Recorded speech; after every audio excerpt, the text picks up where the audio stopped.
Performance ഇല്ലാത്ത സ്റ്റാഫിനെയൊക്കെ എങ്ങനെയാണ് handle ചെയ്യാനായിട്ട് പറ്റുക? പെർഫോമൻസ് ഇല്ലാത്തതെന്ന് പറയുമ്പോഴത്തേക്ക് ഓരോരോ സ്റ്റാഫിനും ഓരോരോ മേഖലയിലായിരിക്കും അവരുടെ കഴിവുകളുള്ളത്. അതാണ് നമ്മൾ ആദ്യം കണ്ടുപിടിക്കേണ്ടത്. ഇപ്പം നമ്മൾ ചില സ്റ്റാഫുകൾക്കാണെങ്കിൽ സെയിൽസിൽ ഭയങ്കരമായിട്ട് ടാലൻ്റ് ഉണ്ടാവും. അവർക്ക് പക്ഷേ ഒരു സ്റ്റുഡൻറ്റ് മാനേജ്മെൻറ്റ് അത്ര ഉണ്ടാവത്തില്ല. അവരെ കൊണ്ടുവന്ന് നമ്മൾ സ്റ്റുഡൻറ്റ് മാനേജ്മെൻറ്റിലിട്ടാൽ അത് അവർക്ക് അവിടെ നന്നായിട്ട് പെർഫോം ചെയ്യാൻ പറ്റത്തില്ല. അപ്പോൾ ആദ്യമേ തന്നെ നമ്മളത് കണ്ടുപിടിക്കണം. അവർക്ക് ഏതിലാണ് സ്കില്ലുള്ളത്, ഏതിലാണ് അവർ കൂടുതലും മികവ് തെളിയിക്കുന്നതെന്ന് നോക്കിയിട്ട് അതിലേക്ക് മാത്രമായിട്ട് മാറ്റാൻ വേണ്ടിയിട്ട് ശ്രമിക്കുക. പിന്നെ ഉള്ളതെന്ന് പറയുന്നത് ഉഴപ്പുന്നതാണ്. അവർക്ക് ഒന്നിലും താല്പര്യമില്ലാതെ ഒരു കാര്യത്തിലും ഇതാക്കി അങ്ങനെയുള്ള കുറച്ച് സ്റ്റാഫുകളുണ്ട്.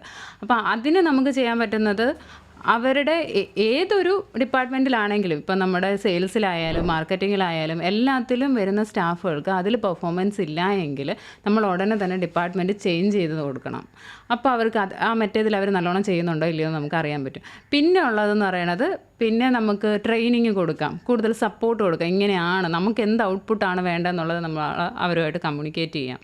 ഇതൊക്കെ ചെയ്ത് കഴിഞ്ഞും ഒട്ടും അവരെ പറ്റുന്നില്ല എങ്കിൽ പെർഫോമൻസ് ഇല്ലാത്ത സ്റ്റാഫിനെ വെച്ചുകൊണ്ടിരിക്കാതിരിക്കുന്നതാണ് നല്ലത് എന്നാണ് എൻ്റെ ഒരു അഭിപ്രായം. ഇപ്പോൾ നമ്മൾ ബിസിനസ്സിൽ പെട്ടെന്നായിരിക്കും ഒരു ചേഞ്ചസ് ഒക്കെ കൊണ്ടുവരാം. അപ്പോൾ അത് അക്സെപ്റ്റ് ചെയ്യാൻ മടിയുള്ള ഒരുപാട് സ്റ്റാഫുണ്ട്. അപ്പോൾ അവർ എന്താ പറയുക, ഒന്നുകിൽ റെസിഗ്നേഷൻ ചെയ്യുക അങ്ങനെയൊക്കെയാണ് ചെയ്യാറ്. അപ്പോൾ അവരോട് എന്താണ് പറയാനുള്ളത്? അവരോട് പറയാനുള്ളതെന്ന് വെച്ചാൽ ഒരു ബിസിനസ് ഓണറിന് മാത്രമാണ് ആക്ച്വലി ആ ബിസിനസ്സിൽ എന്താ നടക്കുന്നതെന്ന് അറിയാൻ പറ്റുള്ളൂ. ആ ഓണറിന് മാത്രമേ അറിയത്തുള്ളൂ. അല്ലാതെ എത്ര എംപ്ലോയി ആണെങ്കിലും എത്രയൊക്കെ നമ്മൾ ചെയ്താലും അവർക്ക് ആ കാര്യം മാത്രമേ അറിയത്തുള്ളല്ലോ. ഇപ്പോൾ സപ്പോസ് മാർക്കറ്റിങ്ങിൻ്റെ കാര്യം മാത്രമേ മാർക്കറ്റിംഗ് സ്റ്റാഫിലുള്ളവർക്ക് അറിയത്തുള്ളൂ. അതും എത്ര പെർസെൻറ്റേജ് അറിയാമെന്ന് വെച്ചോ. അല്ല എങ്കിൽ സെയിൽസിലുള്ള സ്റ്റാഫിന് അത്ര മാത്രമേ സെയിൽസിലുള്ള ആൾക്കാർക്കും അറിയത്തുള്ളൂ. പക്ഷേ ആ ബിസിനസ് ഓണർ അത് അവൻ്റെ കുഞ്ഞല്ലേ, ആ കുട്ടിയല്ലേ അതിനെ എന്താ പറയുക, ഇപ്പോൾ ആ ബിസിനസ് ഓണറിൻ്റെ ആണ് ആ സാധനം. അപ്പോൾ അതിൽ നല്ലതാണോ വരുത്തേണ്ടത് ചീത്തയാണോ വരുത്തേണ്ടത് എന്നുള്ളത് ആ പുള്ളിക്ക് തനിയെ അറിയാം.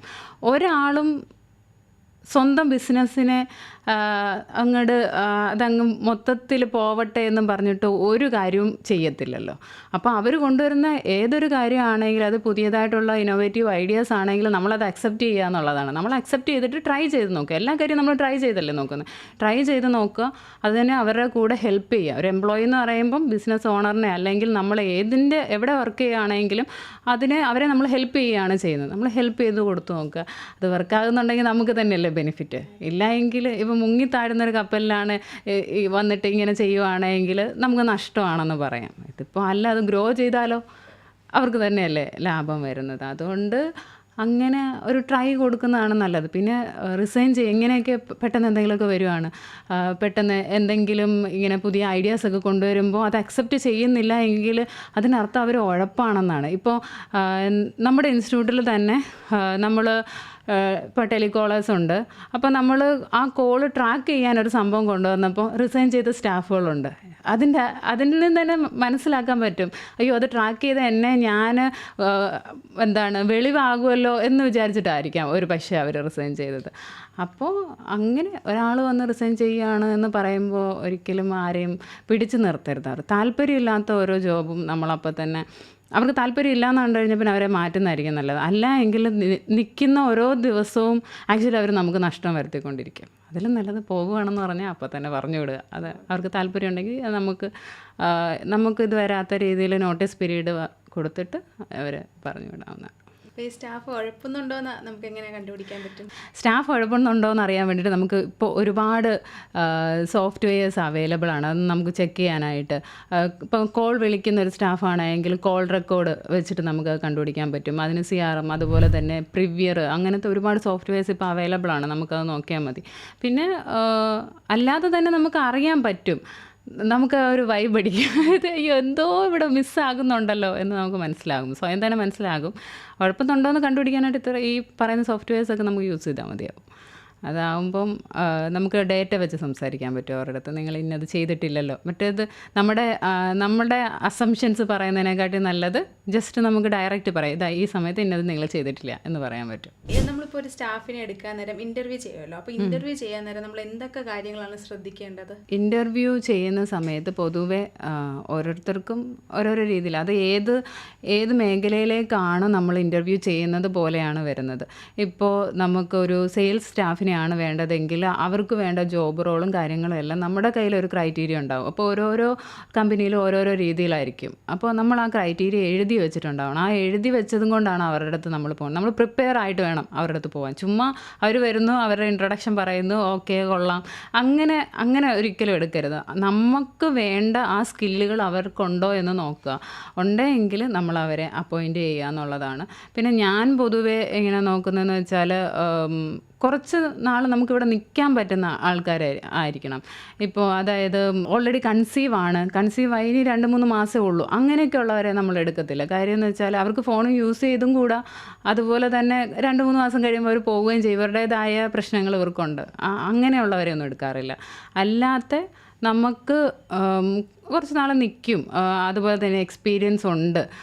അതുപോലെ എക്സ്പീരിയൻസിൻ്റെ സമയത്ത് ഞാൻ ചോദിക്കാറുണ്ട്, നേരത്തെ ഉള്ള ഇടത്ത് എങ്ങനെയായിരുന്നു, അതായത് എന്തിനു വേണ്ടിയിട്ടാണ് അവിടുത്തെ ജോബ് മതിയാക്കിയത്. ഈ ഒരു കുറേ ക്വസ്റ്റ്യൻസ് ഉണ്ടല്ലോ. ആ ക്വസ്റ്റ്യൻസ് ചോദിക്കുമ്പോൾ തന്നെ നമുക്ക് മനസ്സിലാവും ഇയാളുടെ എങ്ങനെയാണ് ഇവർ ഒരു ബിസിനസ്സിനെ കാണുന്നത്, അല്ലെങ്കിൽ ഒരു ജോബിന് അവർ എത്രത്തോളം ഇമ്പോർട്ടൻസ് കൊടുക്കുന്നുണ്ട്. അങ്ങനെയൊക്കെ മനസ്സിലാക്കിയിട്ട് നമുക്ക് അവരെ സെലക്ട് ചെയ്തെടുക്കാൻ പറ്റും.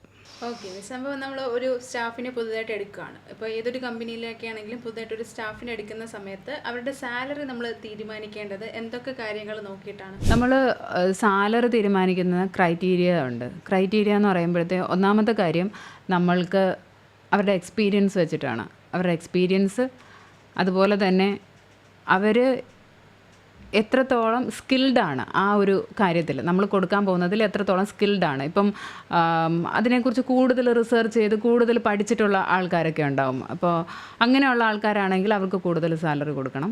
പിന്നെ പെർഫോമൻസ് അനുസരിച്ച് അകത്ത് കയറി നമുക്കൊരു ഫിക്സഡ് സാലറി എന്തായാലും ഉണ്ടാവും. അത് കഴിഞ്ഞിട്ട് അവരുടെ പെർഫോമൻസ് അനുസരിച്ച് നമുക്ക് കൂട്ടാൻ പറ്റും. അപ്പം മെയിൻലി ഈ 3 കാര്യങ്ങൾ വെച്ചിട്ടാണ്.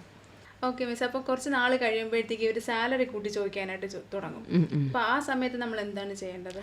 സാലറി കൂട്ടി ചോദിക്കുന്ന സമയത്ത് അവരുടെ പെർഫോമൻസ് കറക്റ്റാണ്, സാലറി കൂട്ടി കൊടുക്കേണ്ട ടൈം ആയിട്ടുണ്ടെങ്കിൽ ഉറപ്പായിട്ടും സാലറി ഇൻക്രിമെൻറ്റ് ഉണ്ട്. അത് നമ്മൾ കൊടുക്കണം. നമുക്ക് ഓരോ സ്ഥലത്തും അതിൻ്റേതായ ഇത്ര നാൾ കൂടുമ്പോൾ സാലറി ഇൻക്രിമെൻ്റ് ഉണ്ടാവും. അതല്ലാതെ വേറെ ചില ആൾക്കാരുണ്ട്, ഇത്രയും രൂപയ്ക്ക് എനിക്ക് വർക്ക് ചെയ്യാൻ പറ്റില്ലല്ലോ, ഇവരായിട്ടൊന്നും പറയില്ല.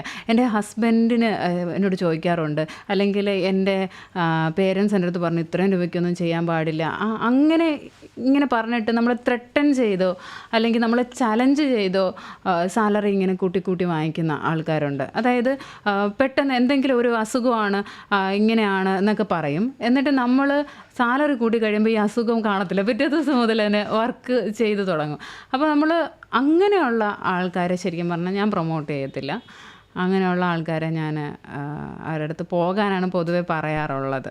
കാര്യം എന്ന് വെച്ചാൽ ശരിക്കും നന്നായി പെർഫോം ചെയ്യുന്ന ഒരാൾ നമ്മുടെ കൂട്ടത്തിലുണ്ടെങ്കിൽ ആ ആളോട് ചെയ്യുന്ന തെറ്റല്ലേ അത്. അപ്പോൾ നല്ല പോലെ പെർഫോം ചെയ്യുന്നുണ്ട്, അതിന് സത്യസന്ധമായിട്ടുള്ള അതിന് കൊടുക്കാനുള്ള എല്ലാ കാര്യങ്ങളും നമ്മൾ കൊടുക്കുന്നുണ്ടെന്ന് വെച്ചോളൂ.